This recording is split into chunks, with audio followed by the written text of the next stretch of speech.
नमस्कार साथियों। एक महिला जिलाधिकारी एक पंचर बनाने वाले से शादी कर लेती है।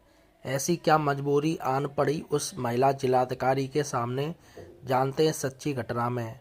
नमस्कार साथियों, क्लियर क्राइम चैनल में आपका स्वागत है। घटना सुनाने से पहले मैं उन साथियों के नाम बता देना चाहता हूं जिन्होंने हमें कमेंट किया है।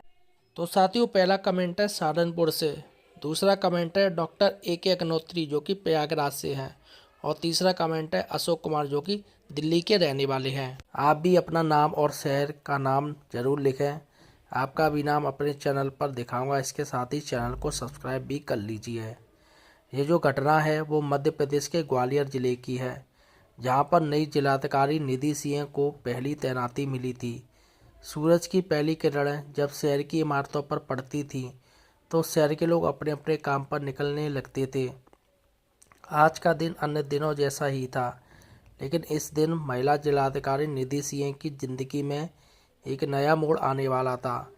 निधि, जो हाल ही में इस जिले में जिलाधिकारी के पद पर नियुक्त हुई थी, अपनी कड़ी मेहनत, ईमानदारी और समर्पण के कारण क्षेत्र में बहुत सम्मानित थी। वे इस छोटे से जिले में विकास और बदलाव लाने के लिए प्रतिबद्ध थीं। ग्रामीण क्षेत्रों के विकास और उनकी समस्याओं का समाधान उनके कार्य का केंद्र बिंदु था।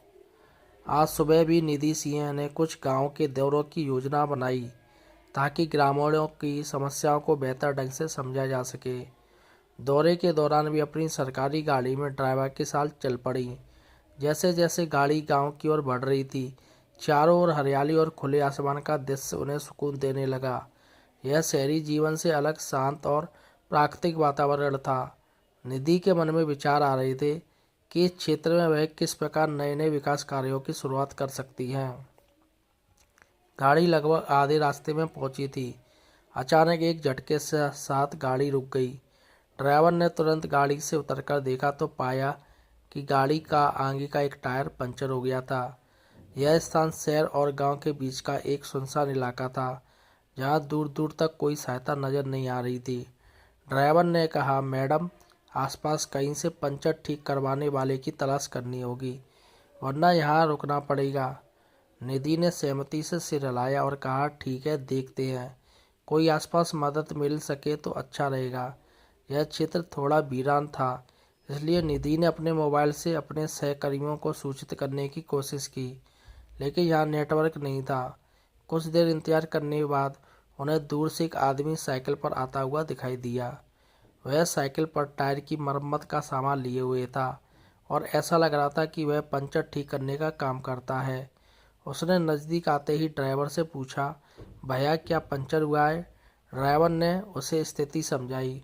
उस व्यक्ति ने बिना किसी झिझक के साथ अपना सारा सामान निकाला और टायर का मुआयना करने लगा। उसकी आंखों में आत्मविश्वास झलक रहा था और उसका हर कदम उसके काम में महारत को दर्शा रहा था। निधि गाड़ी के अंदर ही बैठी थी। निधि ने खिड़की से बाहर झांका और देखा कि वह व्यक्ति बहुत संजीदगी से टायर की मरम्मत कर रहा था। उसके काम करने का तरीका देखकर निधि को थोड़ी हैरानी हुई और साथ ही यह विचार भी आया कि कोई इतनी कुशलता से कैसे कार्य कर सकता है। निधि ने सोचते हुए मन ही मन मुस्कुराया। कुछ समय बाद जब टायर ठीक हो गया तो निधि ने खिड़की खोलकर उससे बात करने का निर्णय लिया। निधि मुस्कुराते हुए कहती है, तुमने तो बहुत जल्दी और कुशलता से काम किया। क्या नाम है तुम्हारा? वह व्यक्ति मुस्कुराया और सिर झुकाकर विनम्रता से जवाब दिया, मैडम, मेरा नाम अरविंद है। मैं यहीं आसपास के गांव के लोगों के वाहनों का पंचर ठीक करने का काम करता हूँ। उसकी आवाज़ में कुछ ऐसा था जिसने निधि का ध्यान खींचा। उसने जैसे ही निधि की ओर नजरें उठाई, दोनों एक दूसरे को पहचान गए। वह और कोई नहीं बल्कि निधि के साथ IAS की कोचिंग करने वाला अरविंद था। कोचिंग के समय निधि अरविंद को बहुत प्यार करती थी। इसके साथ ही अरविंद काफ़ी होशियार लड़का था। निधि के चेहरे पर हैरानी के साथ एक मुस्कान आ गई। अरविंद की आंखों में भी आश्चर्य का भाव था। वो नहीं जानता था कि दोनों लोग ऐसी हालत में मिलेंगे।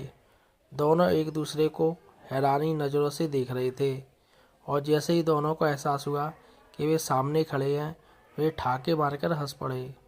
निधि ने हंसते हुए कहा, तो जनाब, आज जिलाधिकारी की गाड़ी पंचर ठीक करने का सौभाग्य आपको मिला है। अरविंद ने भी मुस्कुराते हुए जवाब दिया।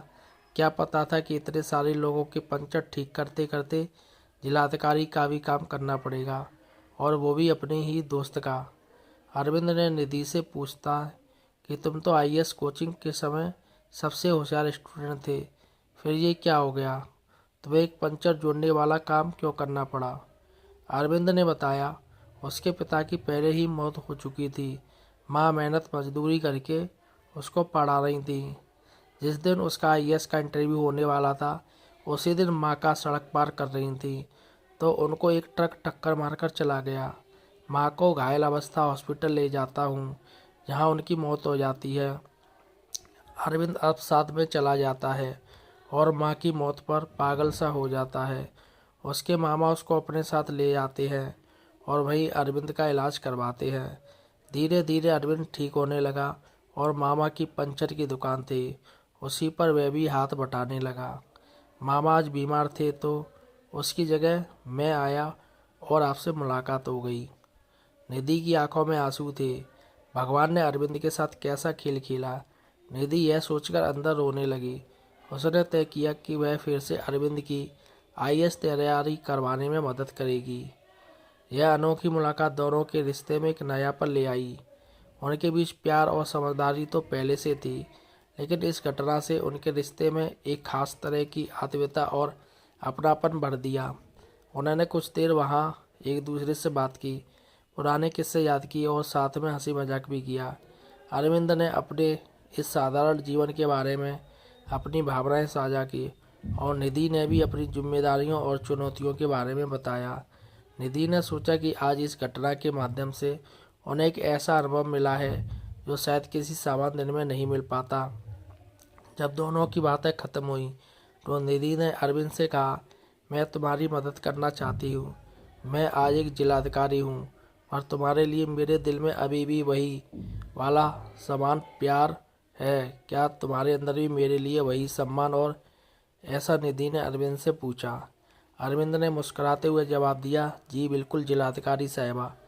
इस अनोखी मुलाकात के बाद निधि अपनी गाड़ी में बैठ गई और अरविंद ने भी अपने काम के लिए साइकिल पर सवार होकर विदा ली। वह सादगी और प्रेम से भरा यह पल हमेशा के लिए उनके दिलों में बस गया। निधि को जब भी मौका मिलता वह अरविंद के घर उससे मिलने चली जाती और उसकी आईएएस तैयारी में मदद करने लगी। अरविंद ने मेहनत की बदौलत आईएएस का रिटन एग्जाम निकाल लिया। अब अरविंद का मुख्य इंटरव्यू ही बाकी था। एक दिन अरविंद का इंटरव्यू वाला दिन आता है तो निधि अरविंद से कहती है, अरविंद, मैं एक जिलाधिकारी हूँ और मैं तुमसे शादी करना चाहती हूँ। मुझे पता है आज तुम्हारा फाइनल इंटरव्यू है।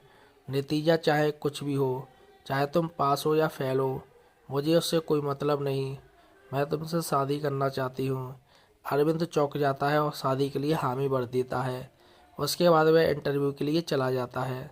फाइनल रिजल्ट आने पर अरविंद का चयन आईएएस में हो जाता है। अरविंद और निधि दोनों शादी कर लेते हैं। साथियों, ये सच्ची घटना कैसी लगी कमेंट सेक्शन में ज़रूर बताएं।